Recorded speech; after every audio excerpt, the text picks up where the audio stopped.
Good morning 12th class. आज हमारा lesson number first जो चल रहा है राजस्थानी शैली, उसका हम लॉन्ग क्वेश्चन करेंगे 11 क्वेश्चन है। कोटा शैली की विषय वस्तु और विशेषताओं का वर्णन करो। कोटा शैली की विशेषताएं व विषय वस्तु निम्नलिखित है। जिसका फर्स्ट पॉइंट है नारी अंकन। नारी अंकन यानी नारी का अंकन करना कि वो किस प्रकार से उस समय चित्रित की गई थी। नारी चित्रण इस शैली में विभिन्न रूपों में किया गया है, यानी अलग अलग रूपों में उसका चित्रण किया गया है। कहीं कहीं नारी आकृतियाँ मूर्ति व मुद्राओं में दृष्टिगोचर होती हैं कि किसी किसी स्थान पर नारी आकृतियों को अलग अलग रूपों में दिखाया गया है। जैसे कहीं पर वो मूर्ति के रूप में आकृति दिखाई गई है, कहीं मुद्राओं में। मुद्राएं यानी कि किसी भी मुद्रा में नृत्य करते हुए भी हो सकती है, श्रृंगार करते हुए या पानी भर कर लाते हुए, ऐसे चित्रों में भी उनको दृष्टिगोचर किया गया है। इसमें स्नान करती महिलाएं अंगड़ाई लेती हुई, बातें करती हुई, शिकार करती हुई आदि भी बनी हैं। ये उनकी मुद्राएं हैं कि किसी भी मुद्रा में उनको दृष्टिगोचर किया गया है। सेकंड पॉइंट है हमारा पशु पक्षी चित्रण। पशु पक्षियों का चित्रण भी यथास्थान बहुत सुंदर किया गया है कि हर जगह पर पशु पक्षियों का जो चित्रण है वो बहुत ही सुंदर किया गया है। खास तौर से हाथी, हिरन, घोड़े तथा शेर आदि पशुओं का सुंदर चित्रण है। मोर, बंदर, तोते आदि विभिन्न स्थानों पर चित्रित हैं कि अलग अलग स्थानों पर उनको चित्रित किया गया है। थर्ड पॉइंट है हमारा वस्त्राभूषण। कोटा शैली में नारी आकृतियों को आभूषणों से खूब सजाया गया है कि उस समय जो था नारियों को बहुत ही ज़्यादा सुसज्जित किया जाता था, जिसमें किशनगढ़ की तरह मोतियों के आभूषण, मालाओं आदि का बाहुल्य है कि इन चीज़ों का ज़्यादा प्रयोग किया गया है। क्वेश्चन पॉइंट नंबर 4, 12 मासा के चित्र। 12 मासा यानी 12 महीने। 12 मासा एक ऐसा विषय है जो राजस्थानी तथा पहाड़ी शैली में प्रचुर मात्रा में चित्रित किया गया है। प्रचुर मात्रा में यानी कि बहुत अधिक चित्रित किया गया है। इसमें वर्ष में 12 महीनों की विभिन्न ऋतुओं का सुंदर चित्रण किया गया है, जिसमें नायक और नायिकाओं को भी दर्शाया गया है। फिफ्थ पॉइंट है हमारा व्यक्ति चित्र। कोटा में व्यक्ति चित्रों को भी भरमार है, यानी कि व्यक्ति चित्र बहुत अधिक मात्रा में बनाए गए हैं। राजाओं को व्यक्ति चित्र बनवाने का बहुत शौक था। वैसे तो बूंदी शैली में भी व्यक्ति चित्र बने हैं, परंतु कोटा में बहुत अधिक बने हैं, यानी कि उस कोटा शैली के जो राजा थे उन्हें व्यक्ति चित्र बनवाने का बहुत शौक था। यानी कि अपना चित्र कोई भी कार्य करते हुए, शिकार करते हुए, कुछ भी करते हुए अपना चित्र बनवाने का उन्हें बहुत शौक था। पॉइंट नंबर 6, केश सज्जा। नारियों की केश सज्जा बसोली शैली से मिलती जुलती है कि उनमें जो कोटा शैली में जो केश सज्जा की गई है वो बसोली शैली से मिलती जुलती है।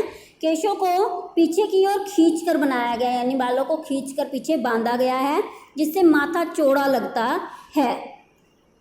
पॉइंट नंबर 7, शिकार के चित्र। कोटा शैली में शिकार के चित्र बहुत बने हैं, जो कि वहाँ के राजाओं की शिकार में रुचि के परिचायक है। यानी कि वो बताते हैं कि उस समय के राजाओं को शिकार का कितना शौक था। कहीं कहीं रानियों को शिकार करते हुए भी चित्रित किया गया है कि केवल राजाओं को ही नहीं, कहीं कहीं रानियों को भी शिकार करते हुए चित्रित किया गया है। पृष्ठभूमि।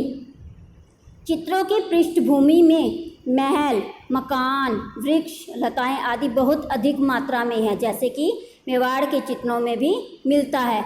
मतलब कि जो चित्र बनाए गए हैं उसमें उनकी जो भूमि तैयार की गई है उसमें महल, मकान, वृक्ष, लताएं सबको अधिक से अधिक मात्रा में चित्रित किया गया है। नेत्र चित्रण।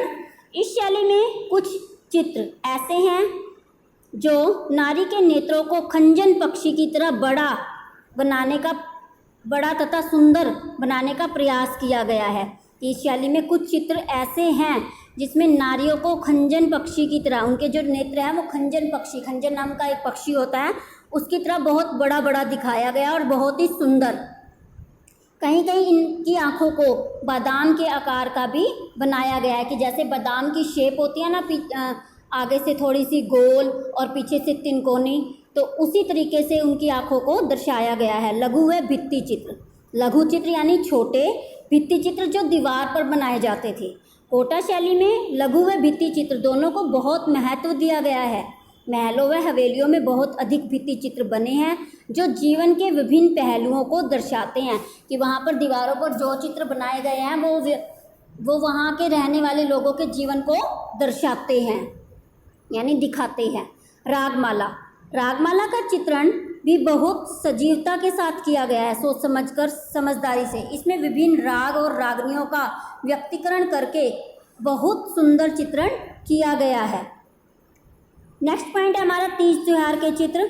इस शैली में तीज त्योहार के चित्रों को बहुत सुंदर तरीके से चित्रित किया गया है। मतलब तीज का जो त्यौहार होता है उसे बहुत अधिक महत्व देकर उसे बहुत ही सुंदर तरीके से चित्रित किया गया है। धार्मिक चित्रण व राधा कृष्ण के चित्र। प्रधान राज्य के होने के कारण यहाँ धार्मिक चित्र हुआ है।